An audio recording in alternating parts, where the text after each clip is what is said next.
এগৰাকী কৰ্মচাৰীৰ লজ্জাজনক কাণ্ড।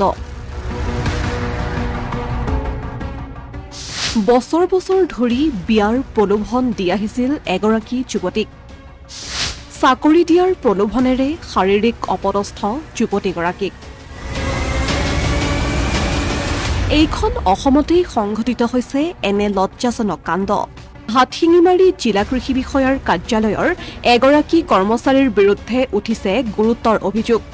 মিডিয়া এক্সপাৰ্ট হীৰকজ্যোতি শৰ্মাৰ বিৰুদ্ধে এগৰাকী যুৱতীয়ে তুলিছে গুৰুতৰ অভিযোগ।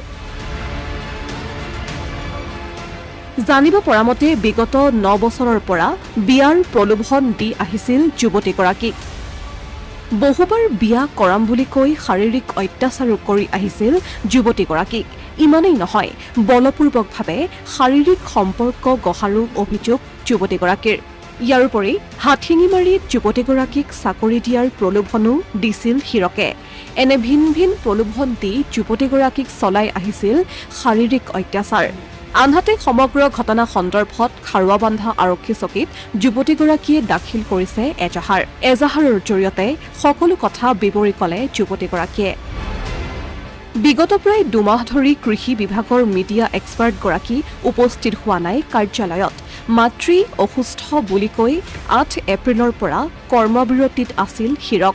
এই অফিচৰ কৰ্মচাৰী হয়, কিন্তু তেওঁ টোটেল কন্ট্ৰোল কৰে ডাইৰেক্টৰ অফ এগ্ৰিকালচাৰ। তেওঁ যোৱা মে মাহৰ এপ্ৰিলৰ 8 তাৰিখৰ পৰা তেওঁ ছুটি লৈছিলে। মাকৰ বেমাৰ হেৰিৰ কাৰণে তেওঁ ছুটিত আছিলে। মে 30 তাৰিখে তেওঁ ছুটিত আছিলে। এতিয়া যদি তেওঁ ছুটি আৰু এক্সটেণ্ড কৰিছে, ডাইৰেক্টৰ অফিচত যদি কিবা এপ্লিকেশ্যন দিছে ছুটি এক্সটেণ্ড কৰাৰ কাৰণে, মই সেইটো গম নাপাওঁ। 30 তাৰিখলৈকে আছে, সেইখিনি মই জানো। আজি কিমান দিন হ'ল? এতিয়া আৰু 2 দিন গ'ল, 1 তাৰিখ আৰু 2 তাৰিখ গ'ল জুনৰ। মানে 3 দিনৰ পৰা নাই অফিচত অহা। কিমান দিনৰ পৰা অহা নাই অফিচত? 2 দিন, 1 তাৰিখ আৰু 2 তাৰিখ, 31 তাৰিখত চানডে আছিলে। নিৰ্বাচনী আয়োগে নিৰ্বাচনৰ বাবে সকলো চৰকাৰী কৰ্মচাৰীৰ ছুটি বাতিল কৰিছিল। এনে ক্ষেত্ৰত কেনেকৈ হীৰকজ্যোতি শৰ্মাই ছুটি পালে তাক লৈ যুৱতীগৰাকীয়ে প্ৰশ্ন তুলিছে।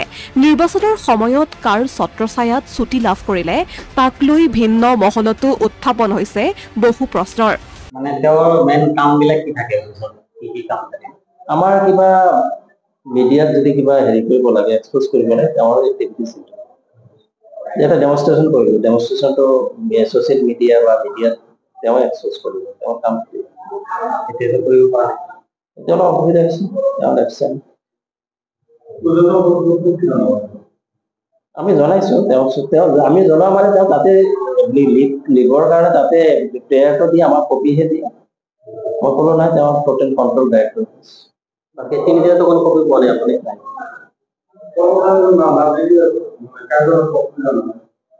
হয়, এইটোতো কাৰণ এজন এবচেণ্ট থাকিলেতো অসুবিধা হ'ব। এবচেণ্ট হ'ব। অসমীয়া প্ৰতিদিন ডিজিটেল সংবাদ, হাটশিঙিমাৰী।